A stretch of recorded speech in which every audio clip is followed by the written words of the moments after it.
নমস্কার বন্ধুরা, ভক্তিমূলক কথা চ্যানেলে জানাই আপনাদের স্বাগত। বন্ধুরা, আশা করি আপনারা ভালো আছেন এবং সুস্থ আছেন। বন্ধুরা, আজ আমি একটি এমন বিষয় নিয়ে আপনাদের সাথে আলোচনা করব যা আমাদের প্রত্যেকেরই জানা খুবই জরুরি।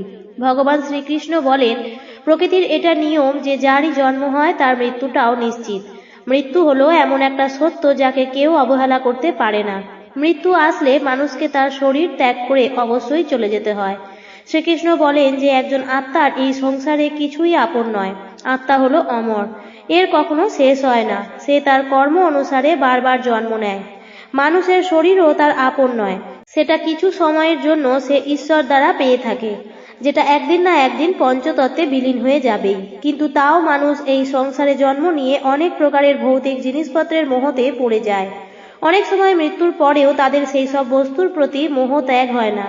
শ্রীকৃষ্ণ বলেন যে যতক্ষণ না পর্যন্ত মানুষ সাংসারিক জিনিসপত্রের মোহ ত্যাগ করে সম্পূর্ণভাবে ঈশ্বরকে আপন করে নেয়, ততক্ষণ পর্যন্ত সে আলাদা আলাদা যোনিতে জন্ম নিয়ে পৃথিবীর লোকেই ঘুরে বেড়াতে থাকে। কখনো কখনো সেই বস্তুর উপরে তাদের মোহ এতটাই বেশি হয় যে মৃত্যুর পরেও তারা এই পৃথিবীর লোকে ভ্রমণ করতে থাকে। অনেক সময় আমরা আমাদের মৃত পরিজনদের বস্তুকে তাদের স্মৃতি হিসেবে আমাদের কাছে রেখে দিই, আবার অনেক সময় আমরা সেগুলোকে ব্যবহারও করি।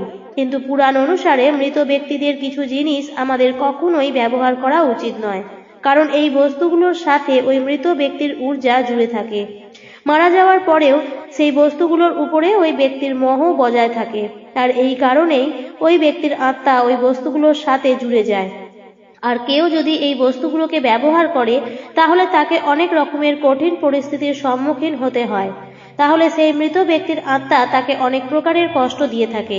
এই জিনিসগুলো কোনো গরিব দুঃখীকে দান করতে পারেন, অথবা কোনো নদীর জলে প্রবাহিত করতে পারেন, কিন্তু ভুল করেও তার বস্তু ব্যবহার করা উচিত নয়।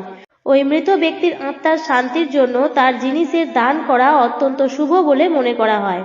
পুরাণে মৃত ব্যক্তিদের এরকম 3টি জিনিসের ব্যাপারে বলা হয়েছে যা কখনো ভুলেও আমাদের ব্যবহার করা উচিত নয়, নয়তো আমাদের অনেক রকমের সমস্যার সম্মুখীন হতে হবে। সেই ব্যক্তির ওইসব বস্তু থাকে যে কখনোই মুক্তি লাভ করতে পারে না, আর সে পৃথিবীর লোকেই ঘুরতে থাকে।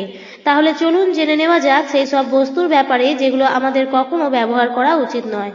ভিডিওটি শুরু করার আগে আপনারা যারা চ্যানেলে নতুন তারা অবশ্যই চ্যানেলটিকে সাবস্ক্রাইব করে রাখবেন এইরকম আরও নতুন অনেক ভিডিও দেখার জন্য। ভিডিওটি দেখে যদি ভালো লাগে তাহলে অবশ্যই একটি লাইক করবেন এবং সবাইকে শেয়ার করবেন যাতে তারাও ভিডিওটি দেখে উপকৃত হয়, এবং কমেন্টে অবশ্যই জয় শ্রীকৃষ্ণ লিখতে ভুলবেন না। এবার চলুন এক এক করে 3টি জিনিসের ব্যাপারে জেনে নেওয়া যাক। সবার প্রথমে হলো মৃত ব্যক্তির জামা কাপড়।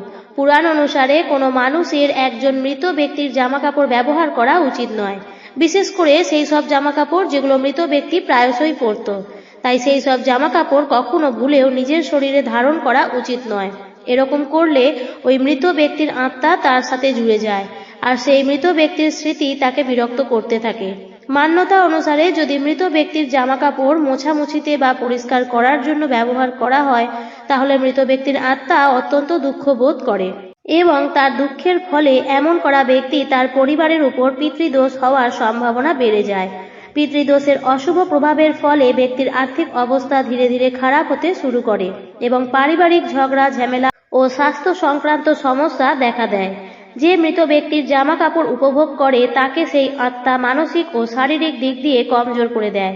এইসব বস্তু তার মনে অনেক গভীর প্রভাব ফেলে দেয়। সেই ব্যক্তি বারবার তার ওই মৃত পরিজনের ঊর্জা অনুভব করতে থাকে। সেই মৃত পরিজন বারবার তার স্বপ্নে এসে তাকে দুঃখ ও যন্ত্রণা দিতে থাকে।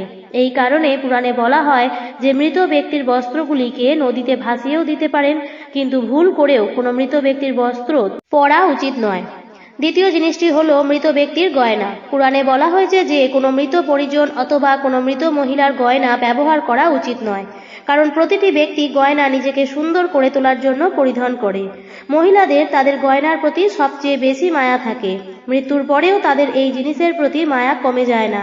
পুরাণ অনুসারে মৃত ব্যক্তির এই গয়নার প্রতি মোহ তার বস্ত্রের তুলনায় অনেক বেশি হয়। আর যেসব ব্যক্তি তাদের মৃত্যুর পরেও তার গয়নাগুলো পরে, সেই মৃত ব্যক্তির ঊর্জা শরীরের সাথে জুড়ে যায়, আর এই কারণেই তাদের মানসিক সমস্যার সম্মুখীন হতে হয়। এই জন্য মৃত ব্যক্তির গয়না কখনো পরা উচিত নয়। আপনি তাদের গয়নাগুলো স্মৃতি হিসেবে বাড়িতে সাবধানে রাখতে পারেন, অথবা এইসব গয়না ভেঙে নতুন গয়না তৈরি করে সেগুলো পরতে পারেন, কিন্তু ভুল করেও কখনো সেগুলোই পরা উচিত নয়। যদি ব্যক্তিটি মৃত্যুর আগে আপনাকে এই গয়না উপহার দিয়ে থাকে তাহলে সেটা পরতে পারেন, কিন্তু যদি মৃত ব্যক্তিটি সেই সব গয়না খুলে সামলে রাখে যার প্রতি তার সবচেয়ে বেশি মায়া ছিল, তাহলে এরকম গয়না কখনোই পরা উচিত নয়। তৃতীয় জিনিসটি হলো মৃত ব্যক্তির ঘড়ি। বস্ত্র ও গয়নার মতোই ঘড়িও মৃত ব্যক্তির ঊর্জার সাথে জড়িয়ে থাকে। পুরাণে ঘড়ির ব্যাপারে বলা হয়নি, কিন্তু জ্যোতিষশাস্ত্র অনুযায়ী মৃত ব্যক্তির ঘড়ি ও তার সাথে সবসময় জুড়ে থাকে, কারণ সারা জীবন ধরে সেই ঘড়ি তার সাথে জুড়েই ছিল। সেই ঘড়ি সারা জীবন ধরে তার সময়ের নির্ধারণ করেছে এবং তার ভালো সময় ও খারাপ সময়ের সাক্ষী থেকেছে। এই জন্য মৃত্যুর পরে সেই ঘড়ির মধ্যে থাকা ধনাত্মক এবং ঋণাত্মক ঊর্জা থেকেই যায়। যে ব্যক্তি ওই মৃত ব্যক্তির ঘড়ি ধারণ করে তার মধ্যে ঋণাত্মক ঊর্জার প্রভাব পড়ে আর তাকে অনেক কষ্ট ভোগ করতে হয়। কিন্তু যদি মৃত ব্যক্তিটি তার মৃত্যুর আগেই সেই ঘড়ি আপনাকে উপহার হিসেবে দিয়ে থাকে তাহলে আপনি সেটা ব্যবহার করতে পারেন। তাহলে এইভাবে পুরাণ অনুসারে মৃত ব্যক্তির এই তিনটি জিনিসের ব্যবহার করা ও কখনোই উচিত নয়। এছাড়াও আরও একটি যে জিনিস হলো সেটি হলো মৃত ব্যক্তির জপের মালা। জীবিত থাকাকালীন কোনো ব্যক্তি তার মালা দিয়ে মন্ত্রের জাপ করে থাকে। তার গলার মালাই তার জীবন ভরের তার পুণ্য কর্মের পুঁজি হয়ে থাকে। তাই কোনো জীবিত ব্যক্তির কোনো মৃত ব্যক্তির মালা ধারণ করা উচিত নয়। তাই জপের মালাকে পবিত্র নদীতে বিসর্জন দিয়ে দেওয়া উচিত। পবিত্র নদী তার পুণ্য কর্মগুলিকে প্রবাহিত করে স্বর্গলোকে নিয়ে যায়। এই প্রসঙ্গে যমরাজ দেবর্ষিকে বলে যে দেবর্ষি, মানুষ শুধু মৃত্যুর পর নিজের পাপ এবং পুণ্য নিয়েই যমলোকে আসে, তখন ভৌতিক বস্তু তাকে পৃথিবীর লোকেই ছেড়ে আসতে হয়। এই প্রসঙ্গে একটি ছোট্ট পৌরাণিক কথা শুনে নেওয়া যাক। একবার নারদজি যমরাজের সঙ্গে সাক্ষাৎ করতে যমালয়ে এসে পৌঁছালেন। দেবর্ষিকে দেখে যমরাজ অত্যন্ত প্রসন্ন হয়ে দেবর্ষিকে যমালয়ে আসার কারণ কি জানতে চাইলেন। তখন দেবর্ষি বলেন, হে ধর্মরাজ, আপনি তো সবকিছুই জানেন। পৃথিবী থেকে শুরু করে স্বর্গলোক অবধি সব প্রাণীর কথাই আপনি জানেন। এবং দেবর্ষি আরও বলেন যে আমার মনে কিছু প্রশ্ন আছে, সেই প্রশ্নগুলোর সমাধানের জন্য আপনার কাছে এসেছি। সমগ্র মানবজাতির কল্যাণের জন্য আমি আপনার কাছে এসেছি। কৃপা করে আমাকে জানাবেন যে প্রাণীর মৃত্যু হলে সে নিজের সাথে কোন কোন জিনিস নিয়ে যায় এবং মৃত্যুর পরে সেই ব্যক্তির কোন কোন জিনিসের প্রয়োগ অন্য মানুষদের করতে নেই। এর উত্তরে যমরাজ অত্যন্ত পবিত্র একটি পৌরাণিক কথা শোনালেন। এক সময়ের কথা, মধ্যদেশের দেবশর্মা নামের এক গরিব ব্রাহ্মণ থাকত। সে অত্যন্ত গুণমান এবং শাস্ত্রে পারদর্শী ছিলেন। সে বেদ এবং অন্যান্য শাস্ত্রে গভীরভাবে অধ্যয়ন করেছিল, কিন্তু সে তার জ্ঞানের কখনোই খারাপ প্রয়োগ করেনি। সে কোনো অর্থপ্রাপ্তির জন্য করেনি। অত্যন্ত গরিব হওয়া সত্ত্বেও সে ভিক্ষা করেই নিজের জীবনযাপন করত। হঠাৎ সেই ব্রাহ্মণ একদিন জঙ্গল দিয়ে যাচ্ছিল। হাঁটতে হাঁটতে সে হঠাৎই এক অত্যন্ত প্রাচীন বৃক্ষের সামনে এসে দাঁড়ায়। সে দেখে ওই বৃক্ষের 3 পিশাচ দাঁড়িয়ে আছে। এই 3 পিশাচ ওই জঙ্গল থেকে আসা ব্যক্তিদের ভক্ষণ করে।